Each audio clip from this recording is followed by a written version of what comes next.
What do you think life is all about?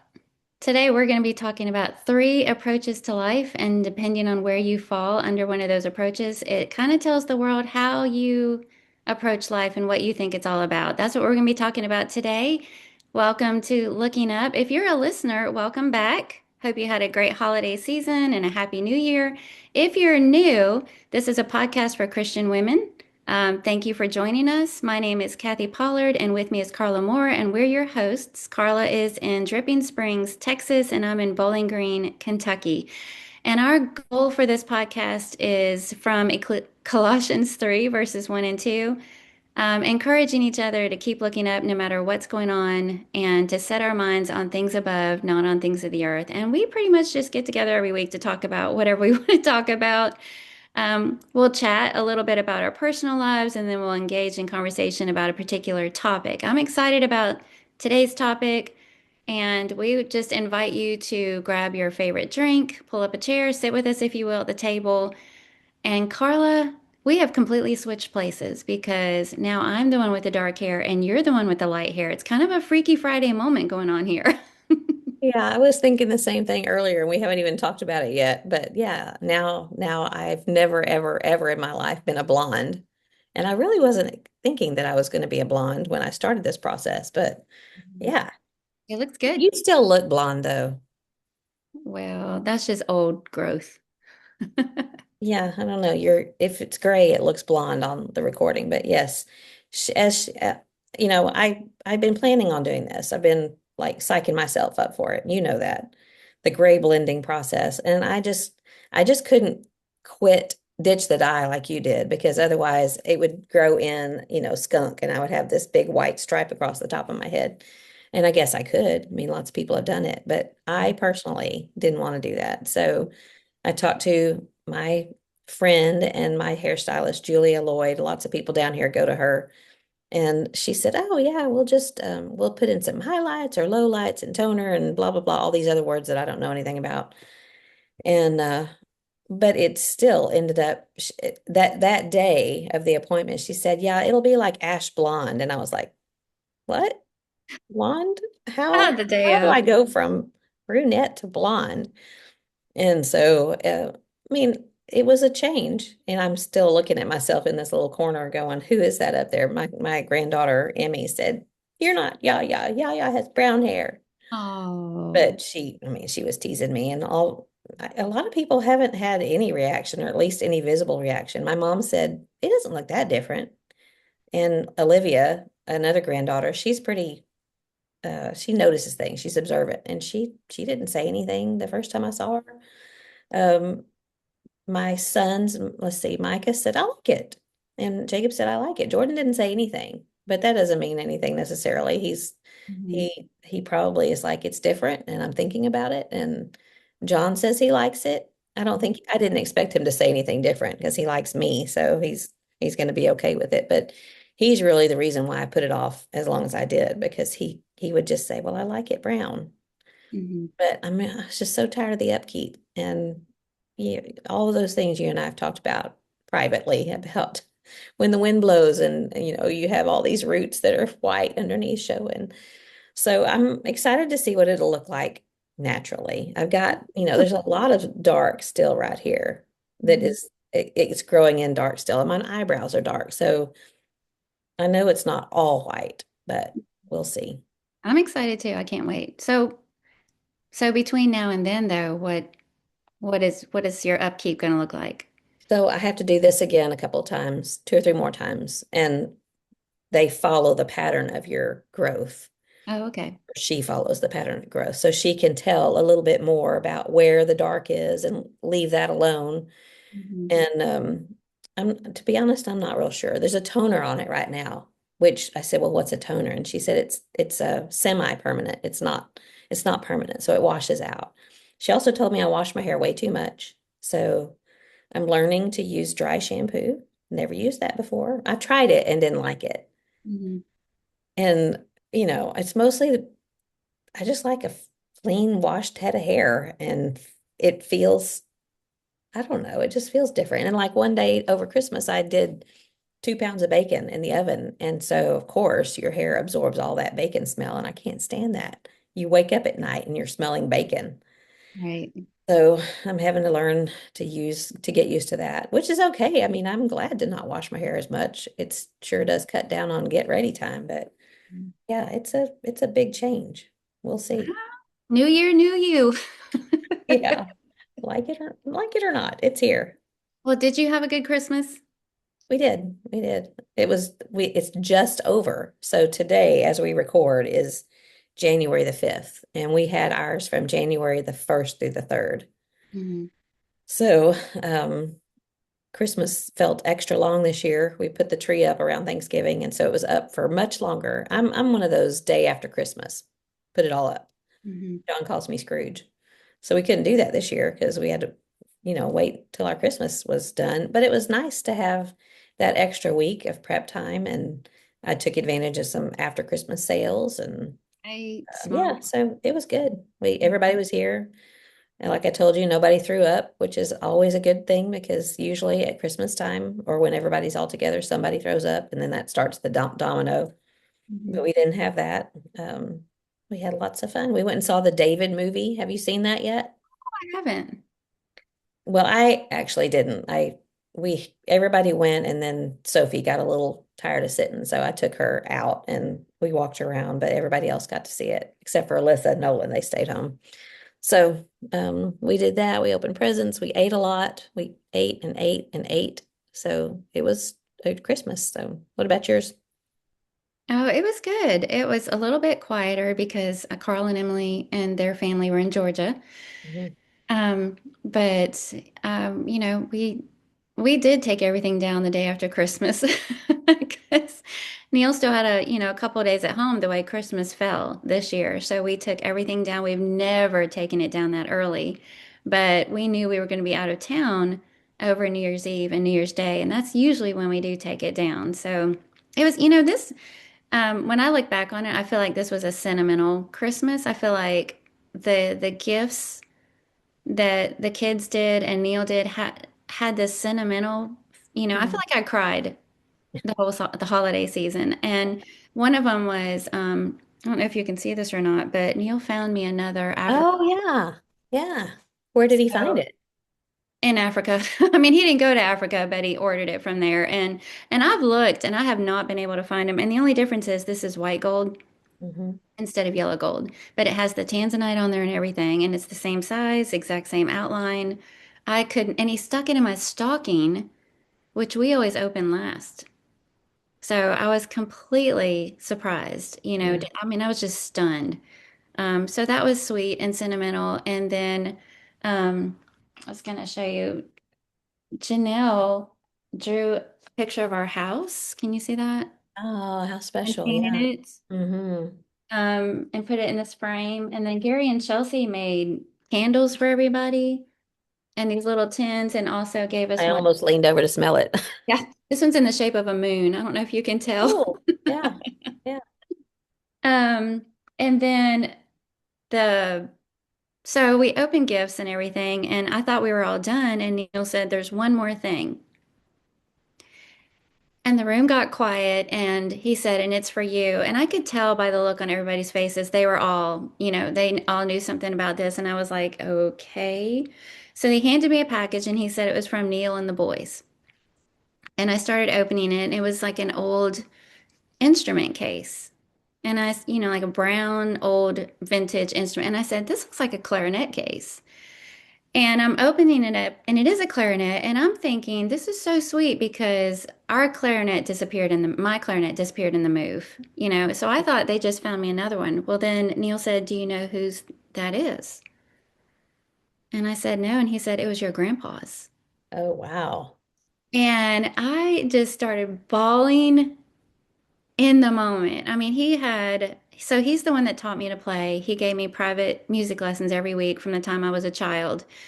And he would play his wooden clarinet, and he has a glass mouthpiece, which is Hmm. kind of unique. And I always wanted that. I asked for it when he passed, and I didn't get it, and that's fine. But they all reached out to various family members and managed to get a hold of that and gave it to me for Christmas. And I mean, I ugly cried. Like every time I'd try and get it back together, I'd That's so start sweet. crying again. And I was like, oh, well, Jude was there. And he's like, beep, beep. And I can hear Janelle going, she's happy crying. She's happy crying. I was like, sorry, sorry. Oh, how sweet. Oh my goodness. So I now have my grandpa's clarinet. And the very next day, Neil and I went into town to a local music store and we have sent it off and we're getting it completely refurbished. Like they're replacing all the cork and the pads and straightening up some of the keys and they said that it'll be in like pristine playing order when they're done Wow. with it. So, I didn't even know you played. oh yeah, I do. It's been a while. My embouchure is out of shape, if you will. Did But it still have the glass mouthpiece? yes, it had both. It had the regular one and the glass mount. In fact, when we took it into the shop, I was kind of geeking out with a guy that was looking it over.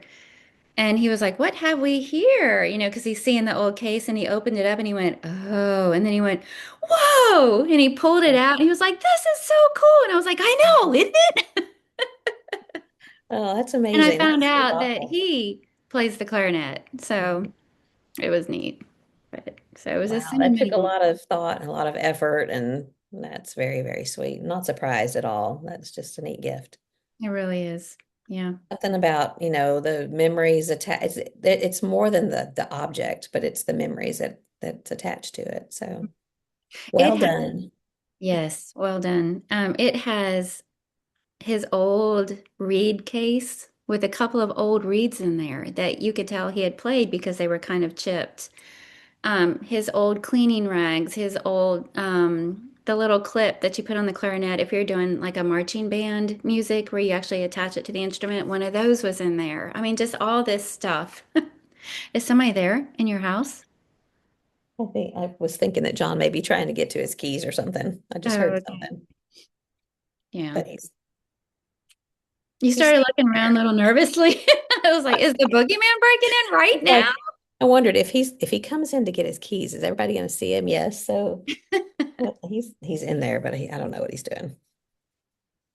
Well, that's very cool. I'm happy for you. Mhm.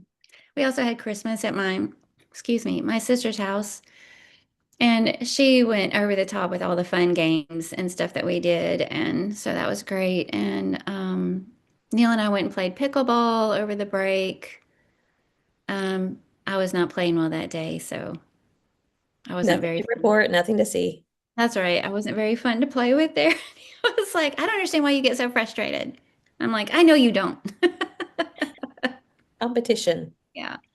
And then we were gone over New Year's. We went down to Gulf Shores with some friends of ours who have a condo down there and spent some time with them. And we've never done before. We've never traveled over New Year's Eve, New Year's Day. And so I was so confused all week. Like, where am I? What day is this? What's going on?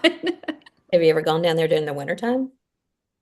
I don't think so. I mean, I grew up mostly in Florida, so I've been down, but I don't remember it, and we kind of brought a lot of layers, sweatshirts, sweaters, things like that. And the first couple of days it was chilly, but by Friday it was sunny and 70. Hmm. So we didn't, get in the water or anything, but Neil and I did walk the beach. We ate a lot of good seafood. We had ice cream every day. Played a lot of games. We went with Kevin and Kim Eubanks. We played a lot of games with them. So, and then last night we had a baptism. So lots of good things have happened since the last time I talked to you. Yeah, yeah. Well, that's great. I'm excited for everything going on there. Well, we are going to Hawaii tomorrow. So by the Woohoo! time this airs, if I get it, like, I guess we can talk later about the switch. We're going to do a little bit of a switch as far as me uploading things and whether or not that's going to happen this week.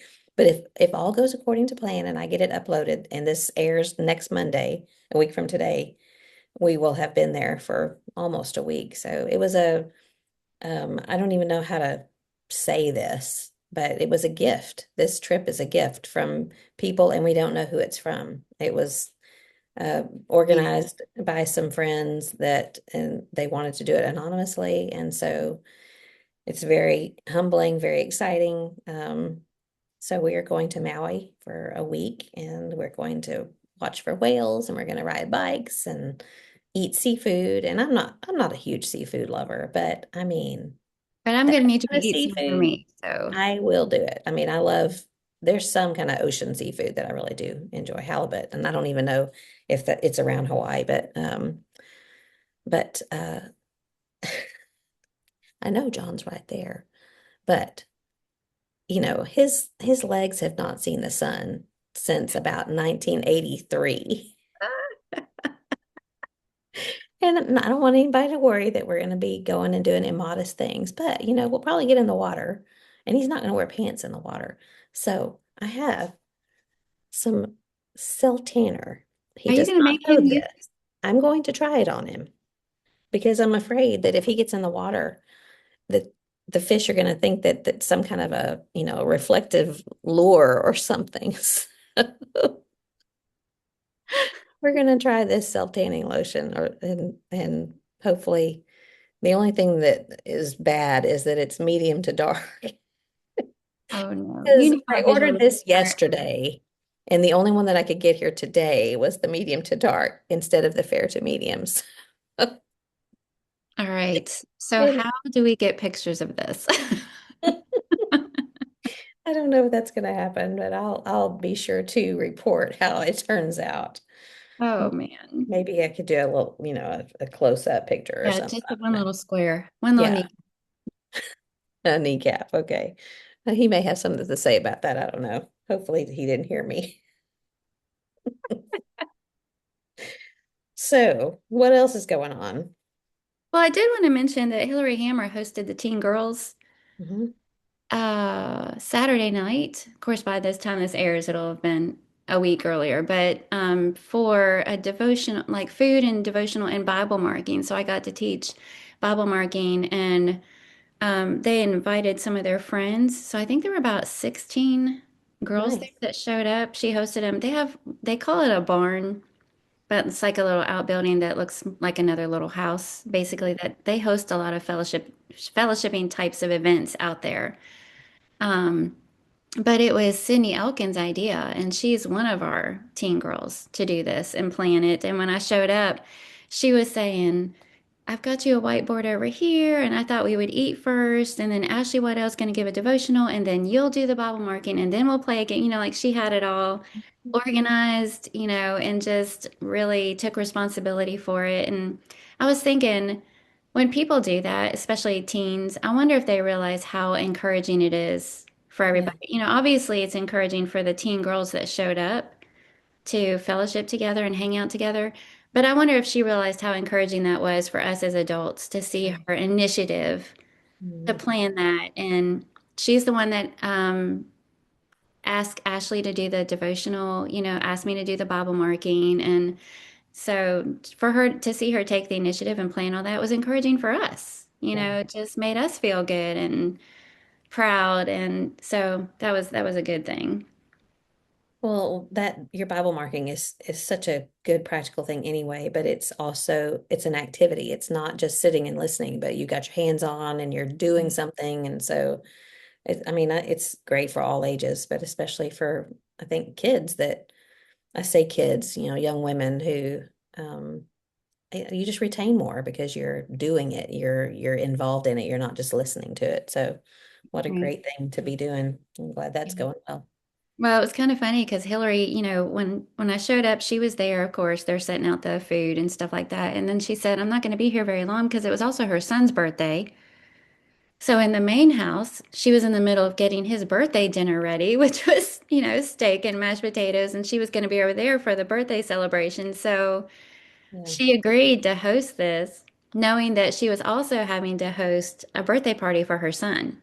So I was like, that is impressive. Well, that's Hillary. And It speaking of is. Hillary, you probably got one of these too, but she sent Yes. you get one like this. Yes, I And did. I love it. It's not a typical apron. It's got the crisscross straps in the back. Mine does that. Pop over and get mine real quick. It's like it's not called an apron. What was it called? It's like a I can't remember what it was called, but I wore it at Christmas time. It has a Yeah. little. a little thing to put your towel in. So I It, love it. yeah. Oh, it's not mentioned on here. It is called something different. Here's my pattern. Yeah. Yep. Yeah, I've already washed mine. Yeah, I haven't washed mine yet. It still smells like Christmas. Yeah, they're These are the beautiful. sweetest. Hmm. I wanted to mention a couple of good things coming up. One of them, of course, is Equipped, and that's in April, just to kind of give everybody a heads up. April 23rd through 26th, and I know you'll talk more about that, but I thought about it because I wanted to mention Focal Point, which is coming up in just a few weeks. It's going to be January 21st through the 25th in San Marcos, Texas, hosted by the University congregation there. And, I had invited my friend Heather Southard, and she said, I thought that was just for preachers. And it's advertised as a preacher's workshop, but there's so many things that are good for everybody. So I just wanted to mention that those lots of good things coming up, but those two in particular, the Focal Point in January and Equipped in April. So Hmm. good Good. stuff. I'm glad you thought of that. Yeah. Yeah. Do you have Very anything else before we get into our topic? One more thing that I wanted to mention. Okay. A friend of mine reached out to me about her daughter. And, we had this little matchmaking exercise a while back with a young man That's right. who was looking for a wife. And I kind of, I put that out there and then I backed away because I didn't want to be in the middle of something he might not want me to be in the middle of, even though I inserted myself regardless. But this young woman is looking for a spouse. And I know her and I know how sweet she is. She's very, very kind. I would say she's um, maybe a little more introverted, but not painfully so. She's just not extroverted loud. She's just maybe a more quiet young woman. She's almost 27. She has great knowledge of God's word. Her mother, I didn't know this about her, but her mother says she's great with money, she's great with people, and she's just interested in meeting someone. So I know that she has been to, well, I don't know that she's been to PTP. I know that her parents were there last year, but I think she probably was there, and maybe she could come to Focal Point or Equipped or something like that. But also, just want to put that out there. So if anybody knows young men that are looking for, looking seriously, not just looking someone to date, but and obviously, if you express that you're interested, it's not a marriage proposal. It's just that maybe you'd like to meet her. She is beautiful. I will just say that she's beautiful inside and out. So, if you know How somebody that's exciting. interested, let me know, and I will pass along the information. One-stop shopping here, folks. Anyway, that's all. That's all I have. Okay, well, and I did want to insert here before we get into our topic that we're adding something at the end of these episodes. So stay tuned for that. In addition to the something good for you, and I'm looking forward to that. Okay, so we're talking about three approaches to life, and Neil had run an article. He does a daily email thing called the Daily Bread. And a while back, a few weeks back, he had run an article called Three Approaches to Life, and it was by Dan Williams. And it was just a really short article based on Luke 15 and the account of the prodigal son. And if you remember that, that's where he tells the parable of a man who had two sons. And one of them goes ahead and asks for everything that he has coming to him, and he takes off and goes into the far country and he just blows it all, lives, riotous living, blows it all, wastes all of his money. It does not go well for him.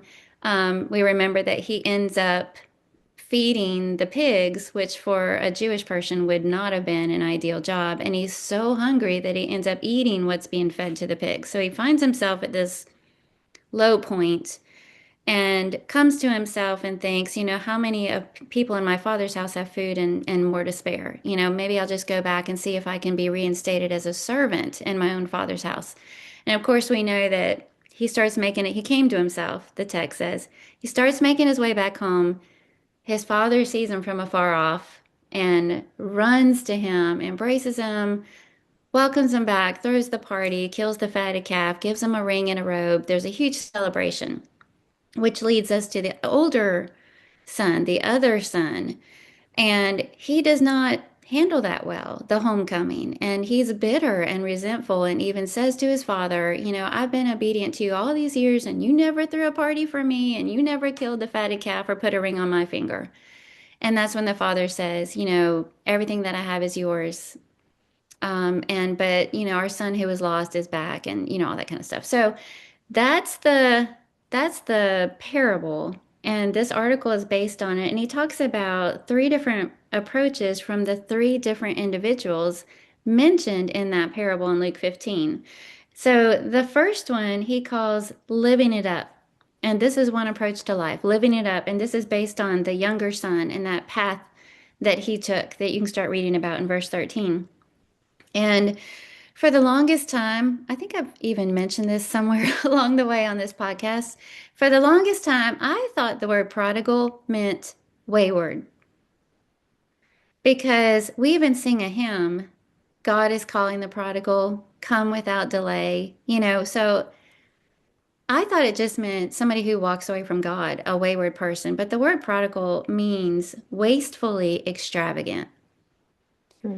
And I think we can kind of compare that to not just our resources, and how we use our money, whether or not we're good stewards of our money, but think about that in light of our life in general and what we're doing with it, or, the time that God has given us, being wise with this life that and the people that God's put in our life. So really, you can be a prodigal in more than one way, more than just with money or the resources that you've been given and how you choose to spend your life. So living it up is the younger son and the path that he chose. The writer of the article said that he left his father to make his own way, that he rejected that home life and the path that his father had laid out for him because he wanted to go off and do his own thing. He didn't even want to wait until the inheritance was supposed to come to him. He said, "Give it to me now," because he just wanted to go off and do things his own way and be led by what he wanted, and I think about um, this whole heart mantra of do what makes you happy, do what feels right to you. This is your life. You don't have time to worry about anybody else. And I kind of feel like that's the modern day version of that. It might not be that we would ever go up to somebody that, we have money coming from and, say, give me all my money and I'm just going to go out and blow it all right now. But there are ways that we have this kind of living it up mentality or that we can, don't you think? Oh, absolutely. And it just occurred to me while you were talking that I imagine he didn't leave intending to just blow it all. So Hmm. it was probably just a lack of care and concern in that regard to, be, you know, unintentional about how he spent that inheritance. But um, they were just different things that I thought of with those words, living it up. In a way, it's like saying to God, I don't trust you to give me the plan. I just don't trust you. I'm going to do it my own way. I know what's best for me. Or, and another way of looking at it is that maybe he was saying, yeah, I know that you know what's best for me, but I'll get to that later. Right now, I'm going to do what I want to do. It's so self-centered. And the way I think Dan even says in here, both of them are self-centered, but it seems like this guy is so much more. It's like, I don't care what you say. I'm going to do what I want to do, or I'll think about it later. It's just one of those unintentional ways of living is do live it up and do what you want to do rather than doing what your father wants you to do or doing what your father has laid out for you, like you said. So, I think this approach to life can also include a world focus. The exact opposite of what we're trying to accomplish with this podcast from Colossians 3, verses 1 and 2, set your mind on things above, not on things of the earth. If you've been raised with Christ, set your mind on things above. And the parable, it seems as if the prodigal son, it just wants to take in as much as he absolutely can. He wants to experience it all. And he goes out there and lives it up and plows through all his money. And lo and behold, he finds himself empty and alone.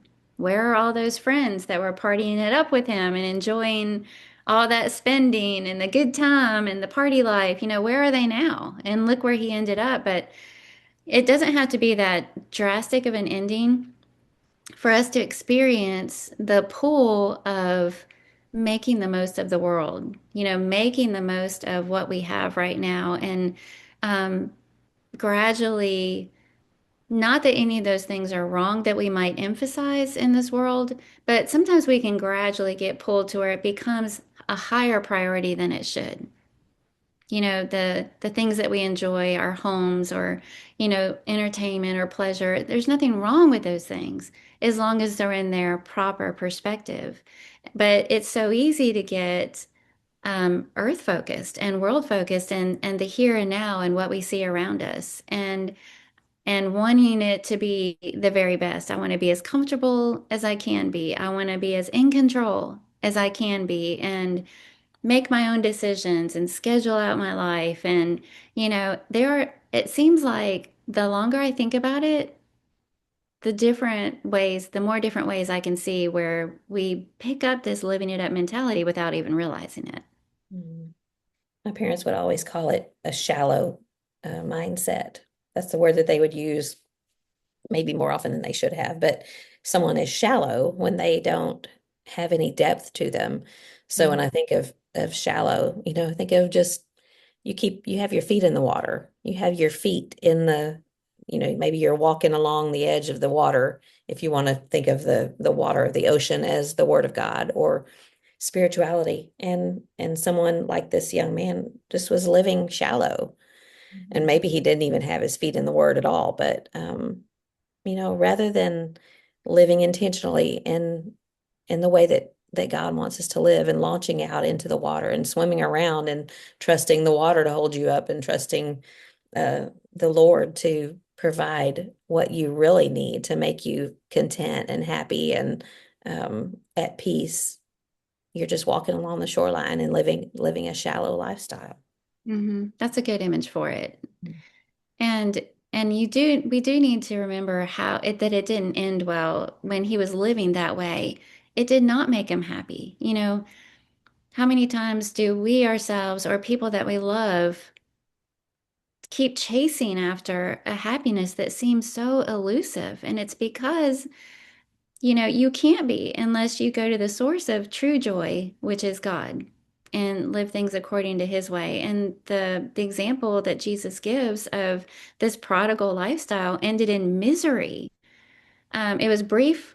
The whatever pleasure he had was brief, Mhm. and it ended in misery, and he ended all alone.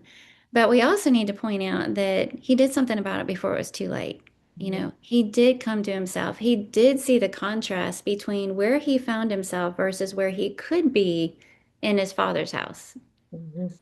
And so once he turned his life around, and went back to his father and went back into his household, I mean, the contrast there of what he experienced from being isolated and all alone and in the mud, the muck of the pig pen, to embraced as a son, not a slave, given all of the best things that he had to offer, given that love and compassion, and finally he realizes what he had all along Yeah. in his father's household and what he gave up to go chase things of this world. And so then he had true security, experienced true love and had that foundation of the love and support of a family and where he's supposed to be. So I love that layer of the story that and the account of the prodigal son and his, very poor choices. It wasn't too late for him to make changes. And, as we're talking, we have breath right now, recording this podcast. Anybody who's listening, you have breath right now. It's never too late. And if we see that, especially this time of year, I love resolutions. I know we've talked about this the past couple of New Year's. I love the whole fresh start thing and the resolutions thing, but especially this time of year, what a good opportunity we have to do a little heart check and say, am I chasing the right things? where are my priorities based on how I'm spending my time and what I'm pursuing? And are there some adjustments that need to be made? Is my life filled with turmoil, loneliness, isolation, instability? If so, why? So it's a good time to consider, have we kind of drifted into this approach to life, this living it up approach? That it's kind of awkward to bring up a country western song in the middle of this, but Jordan, my oldest son, brought this up the other night. We were in a conversation about something else, but when you gave me the topic, it made me think of this, and it's called "The Mustang" by Cody Johnson. He had sent a link to me a while back because we trade songs. I mean, we both just love the meaning of songs, but this made me think of the prodigal son. And some of the words are, I used to run just like a Mustang with my head down in the wind at a pace too fast to recognize the places that I've been. Living up my years of freedom like the words to a song, I found myself believing that I can make it on my own. Till I wound up on my knees one night on the side of the road where I cried and said, I'm willing. Where you need me, I will go. I was finally tired of running wild across those lonely plains. I surrendered all I had and let the master take the reins. And now I'm free. I'm not scared and I'm not running. I'm right where I'm supposed to be. I'm free. I know from over there it might look like captivity, but on this side of the fence it feels like free. Often looked upon as beauty when the Mustang runs and bucks, some criticize the ones we ride and pull behind our trucks. But they were put here with a purpose that the wild ones have yet to find. Like me, they just need breaking down to open up their eyes. And the chorus goes on, but then he says, now who's to say the Mustang won't be better off this way, having someone he can count on so he don't go astray. He don't sleep with one eye open. He's found peace within these bounds. And I've found a life like this is every bit worth settling down. Mm. It's a beautiful, beautiful song, talking about people who think that they want to live free. Mhm. What's free to them is to be able to do whatever they want, like this young man who went off to the far country and spent everything he had and lived riotously, and yet what he really came to understand was that he needed those boundaries and he needed his father to lead and guide him. And once you realize that, and once you see that peace is not found and happiness is not found in running wild, it's found in trusting God. And so I thought that might be something neat to think about with regard to this topic. That's perfect. Yeah, you couldn't have picked a better song. That's perfect. It's a neat one. All right, the second approach is grudging duty. I almost don't want to talk about this one. Grudging duty. And this is based on the older brother in Luke 15. And some of the statements that he made to his father when his brother came back. Verse 29, all these years I've been slaving for you, and just the fact that he was so quick to point out all of the good things that he's done, and yet he never got all that attention. And he couldn't even bring himself to be happy for the return of his wayward, missing brother, younger brother. Yeah. And maybe it's hard to envision that. I'm trying to think, I have a younger sister, and I can't imagine having this kind of heart at her return in any scenario, any scenario like that. But the emphasis on his whole attitude is one of, I did my duty. I kept up my responsibilities. I was obedient to you like I was supposed to be. And it really reveals that his heart did not do it for the right reasons. It really showcases the motivation behind all of his years of service. It doesn't sound like it was loving. It doesn't sound like it was because he wanted to honor his father or be the best older son or any number of noble motivations. He did it out of grudging duty. This is what I'm supposed to do, and I'm going to do it, and it's because I have to. And that really comes across in some of the things that he said. The author said his resentful response revealed his true feelings toward his father. So, not just his feelings toward his younger brother, or his role in the family, but also toward his father. And he also wrote, his obedience was a grudging, ungrateful duty. So you have the younger son who wandered off because he didn't realize what he had, but you also have the older son who didn't wander off, but still didn't realize what he had. And the father has to say to him, everything I have is yours and always has been.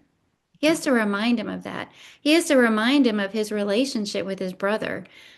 When you go through and read the text, it's always struck me that the older son can't even bring himself to say the words, my brother. He says, this son of yours. I've done this and I've done that, but this son of yours comes back and you do this for him. And his father gently reminds him and he calls him your brother. So we really get insight into his heart. And the whole point on this approach to life is yeah, you may be going through the motions and doing the right thing, but what's your attitude like? And are you doing it as joyful service because you're grateful for everything that God has done for you? Are you doing it because you love people? Are you doing it because you are humble and you want to serve? Are all the things that Christ calls us to do when we read about putting others before self, honoring others before self, showing love and compassion and grace? All of those things are supposed to be what motivates why we do what we do. But oh, how I can see myself.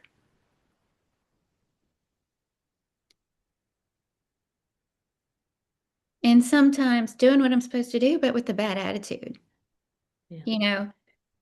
And as ugly as it is, I know I've been there and I've been in that situation where I've been bitter and resentful.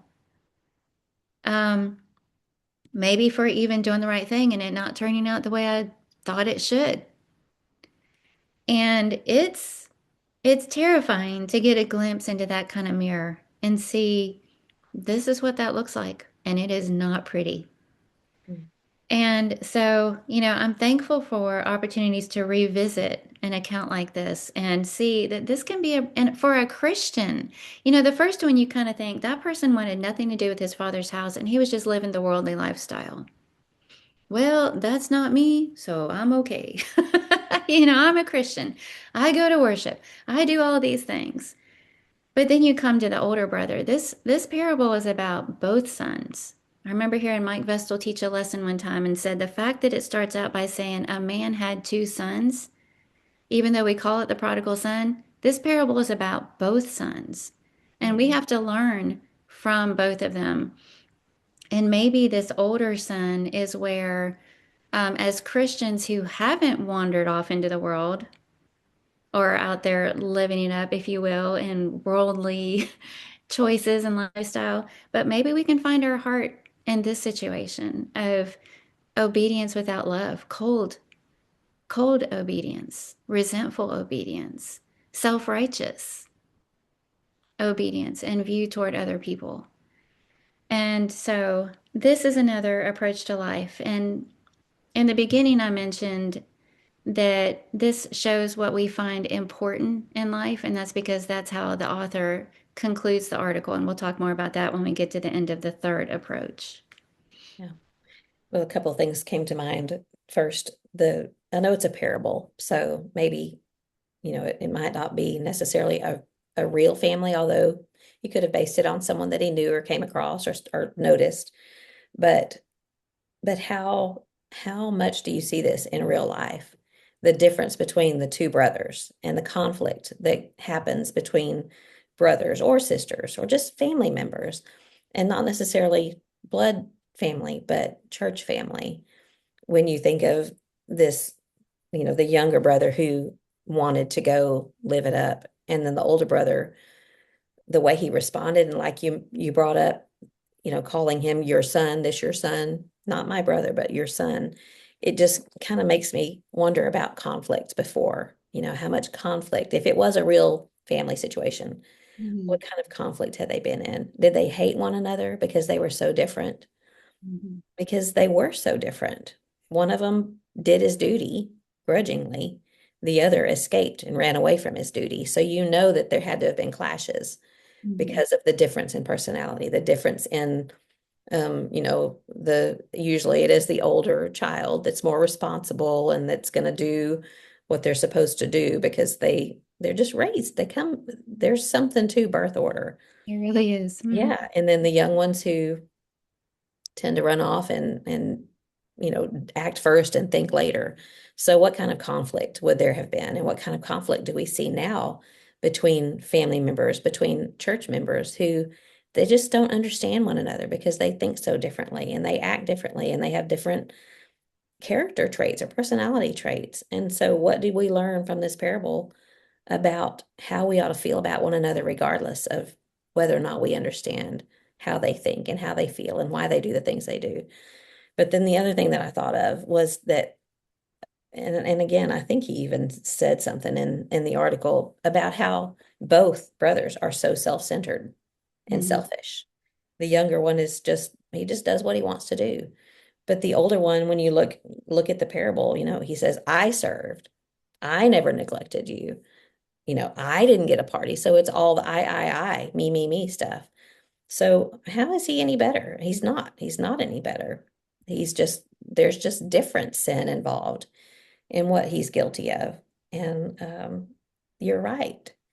You and I both identify more with the older brother because I don't think that you and I do things grudgingly all the time. I know we don't do things grudgingly all the time, but there, of course, are times that we get jealous of someone that gets attention, or we're, well, I have done all of that. I'm tired of doing it because I do it all the time, whether toasting. Why can't they do it this time? I'm just tired of it. There's all those things that we fight in the back of our minds. And it's just a very self-centered, very unchristian like response. So those are the things that I thought of with regard to the older brother. Yeah. And I think we can also look at how we approach worship and coming together with fellow Christians. What does our face look like in worship? Now, I'm not saying we can judge people because we've talked about this before. You can be fully engaged and have a face that looks mean Yeah. or disengaged and it not be an accurate representation. But I still think we need to consider how our posture is when we come to worship. Are we, showing up and worshiping and singing praise joyfully and with everything we've got? Are we happy to be together, happy to come to the Lord and to give and sing and pray and offer and learn and all of these things? And to be with fellow Christians and to spend time with them and encourage them and admonish one another like we're supposed to do? Or are we showing up because that's what we've always done and that's what we're supposed to do? And check, I was here on Sunday. That's a huge one. Is your worship week by week? You may be faithful, which is important. Don't get me wrong. But why? And what are you bringing when you come? And, or are you just grudgingly showing up for worship because that's what you're supposed to do? Yeah. There's really no enjoyment, joy, love, giving, heart preparation, sacrifice, nothing. And we all have those times, but this kind of thing is good to kind of shake us back into the right mindset and the right attitude Hmm. because things happen. Our life happens and it affects how we approach everything. But just this reminder of like what you're saying is how are we approaching worship? How are we approaching the privilege that we have to be in God's presence? Hmm. Exactly. All right. So the third one is joyful love. And this one, of course, is based on the father's role in the account or the parable.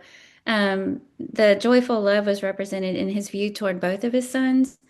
So, when I gave the review of the parable, I mentioned that the father was watching for his wayward son to return home. He saw him from a distance, the text said, and ran to meet him.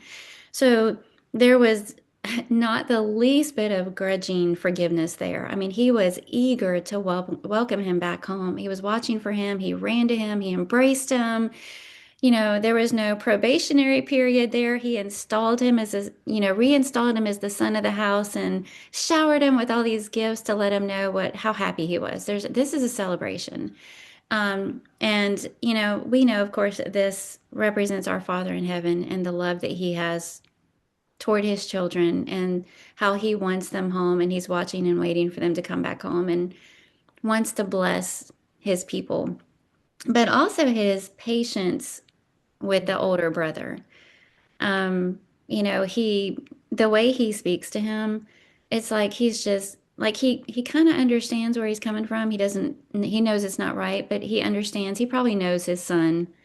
And I can almost envision him just laying his hands on his shoulders, son, all that I've had has always been yours, Mhm.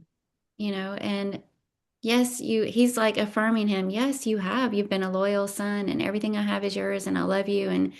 But your younger brother has come back home. He was lost and is found. He was dead and is alive, and so he's reminding him of that. Really, he's patiently working with him and teaching him. And he didn't say, "Well, your attitude stinks. You're disinherited. Your younger brother's back. I don't need you anyway. Goodbye." He doesn't do any of that. He just reminds him, "All that I have is yours." Yeah. And so we see that compassion and that patience in how he treats the older brother also. So that's that joyful love approach to life. And wow, the example here is in relation to other people and how we deal with other people, people that are close to us, people that disappoint us, people that don't act the way they should, how we treat family, how we offer forgiveness and grace, I mean, it's all there. What we wanting the best spiritually for others so that we're watching out for them and doing whatever we can to make it easier for them to come back home. I mean, there's so much there. And this approach to life on joyful love would color everything, every interaction, the choices that we make, the way we spend our time. It's kind of like taking those first two approaches, which were not good, each in different ways, and having that motivation in our heart of agape love necessarily and automatically shifts that and puts our focus where it should be. It all of a sudden changes how we spend our time and how we interact with people and what motivates us to serve. It's because we love others and we want what's best for them. Yeah. And we're eager with that, not stingy with it. We're eager to give and share that love and lift others up. So those are the three approaches to life. And so I think I jotted down the exact words of how the author worded it. Yeah. So he said, this is how he kind of summarized those things. Between the license of the younger and the legalism of the older stood the father's compassion. Between the unrighteousness of the one and the self-righteousness of the other stood a father's mercy. He loved both of his sons, even though they rejected him. Both sons were self-centered, each in their own way, and so both were dead, if you will. But the father, with his unselfish love, understood what life is really all about. So that's why in the beginning I said, what do you think life is all about? And how we approach it kind of lets us know how we feel about it. One of the things that I thought about the father and that makes me realize how unlike the father that I could be was how he was unconcerned with how the actions of both of his sons affected him. Mm. You know, he lost half of his wealth to his younger son, and yet he didn't ask any questions about that. He didn't hold that over his head. And then to me, what would be the even more difficult is the attitude of the older brother. That I don't know, there's just something about a person like that that frustrates me. Mhm. Just this, it just makes me repels me. And it's probably because I have a problem with that myself, because there that old saying, to search your own heart, what paineth you and others in your own self may be. It's Mhm. probably because I struggle with being that way, the way of the older brother. But yet the father was not concerned either way. And it even says that the father pleaded with his older son and reasoned with him. And whereas I'd be like, you are being disgusting. Go to your room and think about Go to it. your room. That's right. Go to the corner. And, I just have no patience for that. And yet God does. And it Mhm. just is such a, it's such a reminder to me that how much more work I have to do to make myself look like God, to be like God. Yeah, that's really good. I'm glad you brought that up. And to not discount anybody. There are people that we might feel more compassion toward because of their Maybe they came from a hard life, and of dysfunction and neglect and who knows what else. And we feel compassion for that. And we want to do everything we can to help them see the love of Christ. Mhm. But what about those other people that just drive us nuts and we're impatient with because they should know better? Yeah. You know, equal compassion here in the example that we're being given. Equal compassion, equal time, Mm. equal love, patience, grace, because it's a soul. Yeah, Yeah. and I like what you mentioned about him being unconcerned about how it would affect him or what others would think. And, I don't think I've ever looked this up, but I've always heard that when he ran to his son, that statement right there showed something because, Jewish men didn't run. That was considered undignified. You wouldn't catch them dead doing that, but he was just so eager that he didn't care about that kind of stuff. He just ran to meet his son. So he was just so not focused on self. Yeah. And I think that's at the heart of this whole entire what is your approach to life? And the father who had every right, really the only one in the account, the only one in the story that had every right to be focused on what he had and his rights and his own self, wasn't at all. And that really came across in how he interacted with both of his sons. Yeah. I think it says that he fell on his neck, and I think that it actually means that he knocked him over. Hmm. If I remember, and I didn't look it up. I'll have to look at it again, but I think he actually like knocked him over, and that's not very dignified, but it just shows the measure of his joy. So we need to be more like that. I Well, won't knock you over, but yeah. I'll hug you. Well, the last thing I want to mention is, we have to find ourselves in one of these three approaches, and they all affect others, whichever one we're in. So, which approach am I? Living it up, the begrudging one, or the joyful love? Because I am affecting the people in my life around me, the people that God's put in my path, for good or ill. And that last one, can you imagine how the younger son felt Mm. when he was making his way home and the closer he got? I mean, I can almost feel my stomach flip for him. Yeah. He's just wanting to, he's not even thinking he has a shot at being reinstated in his former role. He's just wanting to ask, is it okay if I serve here? Because at least I'll have shelter and food. And he's probably feeling a little more anxious. He's lost all that money, brought shame upon his father's house, just humbling himself and making it right is not an easy step to take. And the closer he got to home, the more anxious he had to feel. But can you imagine that first glimpse he had of his father running Mm. toward him? And then for his father to just embrace him like that unreservedly. Mhm.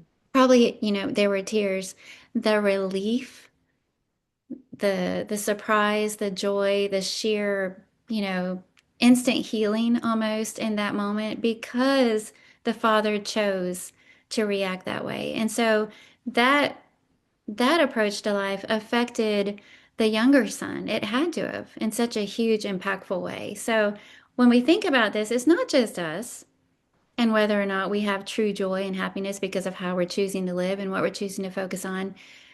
But it affects the people that God has put in our path for us to love and encourage and lift up too. Yeah.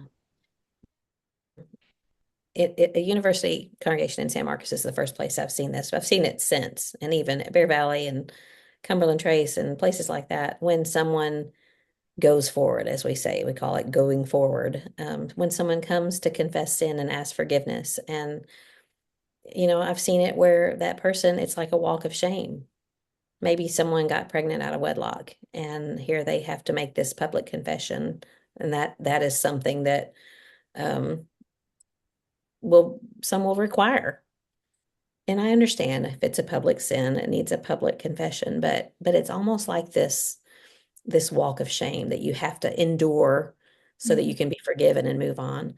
And yet, at those congregations that I mentioned before, if someone walks that aisle going to ask forgiveness and prayers, people are following them. They pour out of the aisle into the aisle and follow them and sit. There's not room for all of them on the front row because they're being hugged and loved. And I love that. what if we all we're like that, and not just in a, a setting like that, not in a public confession, but anytime someone comes to us, what if we were the kind of people that others knew that if they come to us, it's an automatic, I love you, forgiven, don't even think of it again. Let's just move on from here. I love you no matter what. Life would just be different if we were like that. And instead, it's often, well, like you mentioned earlier, that the period of proving yourself. Um, Hmm. it's just not like that with God. Yeah, there's no probationary period, and we tend to do that with people, Hmm. whether we admit it or not. Yeah, yeah, we do. Well, and like most things, I think we put kick our heels in because it's going to cost me something. It's going to cost me something to forgive or give somebody another chance, or, we think it will. But as with all things, doing things God's way is the path to true peace. And Mhm. if we had the father in this parable's mentality, that joyful love of willing grace and all the things that we do, and giving way. Things don't always have to go my way. We don't always have to do things my way. Honoring somebody else over myself. Casting the light on somebody else instead of drawing attention to myself. Whatever cost I think is there, I think we find out there was none. And really, it was the path to true happiness and peace. It feels good. It's the right thing, and God knows what's best for us. So, doing things His way is not, yes, it affects other people, but it's also for our own good. And if you want this to be the best year yet, make that approach to life the joyful love one. Absolutely. Well said. Thanks. All right. Anything else on that? I don't think so. Okay. So, the thing that we're going to add before this something good for you is we're going to ask each other what we're having for dinner. Mainly because we like to talk about food. And I'm always interested in when I see people post something about what they're having for dinner or asking for suggestions, I always read them because I always like ideas. Mm-hmm. So I'm not really, I actually forgot about it until we started recording that we had talked about doing this. So I don't have anything exciting, but thankfully I do have dinner in the crock pot. So I have chili in the crock pot because I knew it was going to be a long, full day, and I just like to get something prepped in the morning, and so I don't have to think about it again. But I will say, since it's the start of a year, and I just had a whole week of bad eating, really a whole 2 weeks of bad eating, that I've changed my recipe up. My typical chili is uses refried beans in there, and I use store-bought beef stock, and I use chili beans, like canned chili beans, so they already have some kind of seasoning, saucy stuff with them. And so anyway, I was trying to make this as nutritious and healthy as possible. So I didn't use canned chili beans. I've got black beans in there. I usually use the chili seasoning mix. I didn't buy that. I just used my own spices. I've got chicken stock that I made in there. I added more vegetables. I usually just do onions and garlic, but I added some orange bell pepper in there, just to make it. Mm-hmm. I've made some changes. So hopefully everyone will still love it. You say you put refried beans in your chili? Yeah, I usually put a can of refried beans in my chili. Does that just add thickness or what? I've Mm-hmm. never Yeah, it even just thought about kind of that. gives it a little bit more depth of flavor, and Hmm. I've done that for years. Never heard of that. Mhm. Okay, that's good to know. Well, What are you having? yours are always going to be more exciting than mine because you're better about prepping and thinking ahead, and I'm not. But we are going to have tacos. My tacos is my go-to meal if I don't know what to do, and I was thinking about something quick and easy and something that we will not have leftovers because we're going to be gone for a week. Mhm. So I can do that fairly healthily, if that's a word, because I've got the 96% lean ground beef. But I'm going to show I don't know what word to use here, but I love the Taco Bell spice mix for tacos. It's my new favorite Huh, spice mix. okay. Just like it. And I mean, it doesn't even, I can't tell you the last time I had a Taco Bell taco, but I used to use the old El Paso seasoning. And I just found that I like the Taco Bell better. So tacos with on tostada shells because they're a little bit better. not on, John will probably have a flour tortilla, but I like the tostada shells because they're baked. Mhm. And HEB has that good green salsa that I'll use on it, and lettuce and salsa and cheese and that kind of stuff. That sounds good. I love meals like that. We'll be doing something similar with the chili because you can kind of cater it with all the toppings. So I feel like everybody that comes to the table has different objectives or restrictions and that's always changing. You never So know, especially this time of year. exactly. Something like this, you can put it all out there. And if somebody wants the cheese and sour cream and chips, they can put it on top of it. Or if somebody just wants the jalapenos and cilantro and, the lighter stuff, they can just do that with it. So I like stuff that they can kind of fix theirs however they want. Yeah, lighten up. And it's still good, Yeah, even if you exactly. choose the lighter way. All right. Do you have something good for us? Well, I do, after we've just finished talking about healthy. Mhm.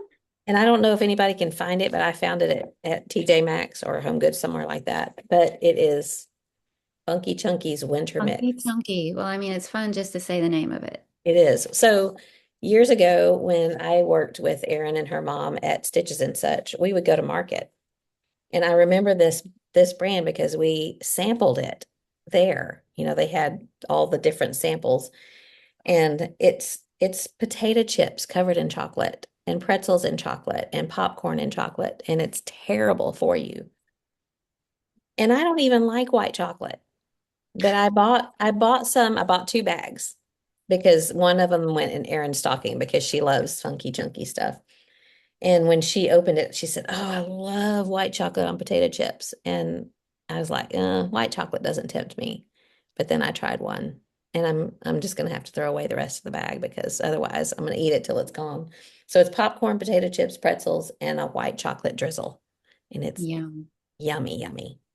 Yeah. So this year I made your mom's marshmallow roll, Hmm. which I've decided to call chocolate salami because I think when you slice it, it looks like salami. But Sounds gross so though. that one recipe makes three big rolls. Yeah. Three. So I sliced one up and I gave a roll to one of my sons. I sliced the other one up and I had it out on a platter, which maybe only one or two other people ate because I also made deep dark chocolate cake for our main dessert, which means I was the one Yeah. eating on that thing. And before we went to Gulf Shores, I made myself throw away that third roll because I was like, I'm the only one eating this and I will eat it all. Yeah. It's so It's good. really good. It doesn't even sound all that good, It doesn't. It but doesn't. it is. But it is toasting the pecans that makes a difference. And I also salt them. So you've kind of got that sweet, Yeah. salty thing going. Oh my goodness. But anyway, when I first got back, I was kind of bummed because I was like, oh, but actually it was a good thing. Okay. My something good for you is a little bit strange and it's also food related. So Gary and Chelsea shared this with everybody on Christmas Day. It's a little fun, weird, very strange thing that Chelsea used to do growing up. One of her relatives taught it to her, an uncle or somebody, but it involves these fat peppermint sticks that you can see and a lemon. Okay. Sounds weird, I know. But you cut the lemon in half and then you cut off like a maybe a 2-inch stub of this peppermint stick, this big fat peppermint stick, and you try not to get the end, but like cut off the end and then cut off like a 2-inch piece of it. Is You that one of those soft peppermints know that it's hard. dissolve? Okay. It's a hard one. It's like a big, thick candy cane, Okay. except it's all straight, but it's a fat one. And then you take that little stub of it and you shove it down into the center of that lemon, that cut lemon, and then you lean over and you suck on it like a straw. And Gary and Chelsea were trying to say, we know it sounds weird, but trust me, it's good. And it actually does turn into a straw. And so they brought it for all of us to try. They cut off all the lemons, they gave us a paper plate, and we're all leaning over going, trying to suck lemon juice through this peppermint thing, which is solid. It's Yeah. solid. And so after a while, I start looking around and I'm going, is somebody filming this? Is It's this a a joke. joke? You're just trying to get us all looking, like ridiculous, trying to do this because we did look ridiculous. And she was like, trust me, it's going to happen. It's going to happen. Just keep going. And I'm telling you, within just a couple of minutes, lemon juice started coming up through the peppermint stick. And when I first felt it, I went, it worked. It's almost like the acid of that lemon juice gradually eats its way up the Mhm. peppermint stick. And then when you taste it, it's not real sour lemon juice because it's come up through that peppermint stick. It actually tastes good. Sweet. But I thought this was the most bizarre thing we have ever done, but it kind of felt like a little party trick, you know? So that's my something good for you. I know parties are over, but the next time you have company over or the youth group over or any kind of kid or teen activity or whatever, try this little party trick. Cut off pieces of a big fat peppermint stick, dip it into a lemon half, and suck it until it starts coming up through the peppermint stick like a straw. It works and it's crazy. Okay, I'll take your word for it. And it makes me think, who was the first person that said, "Hey, I'm going to cut off this I peppermint know, into a lemon and suck on exactly. it for a while"? Yeah, I think we had that exact same conversation. Like, who in the world? Wow. If I suck Okay. on this long enough, I bet it'll turn into a straw. Okay, that's bizarre, but I'm sure I'll try it. Yes. Yeah. Well, it was great to catch up with you again. It feels like it's been forever. But Yeah. to Yes. those who are listening who have joined us, thank you so much. We appreciate you. If you're new here, we do want you to also know we have a Facebook group called Looking Up with Kathy and Carla. Come visit us over there because we usually share pictures or links or whatever to anything that we've talked about. I'll go ahead and also add we are not affiliates. We do not monetize this channel. Anything we share is just for fun. And there's a lot of interaction with all the other women. So it's a great community. We'd love to see you over there. And Carla, if there's nothing else, until next time. You remembered. All Keep looking up. right. Love you. Talk to you soon. Love you too. Bye. Bye.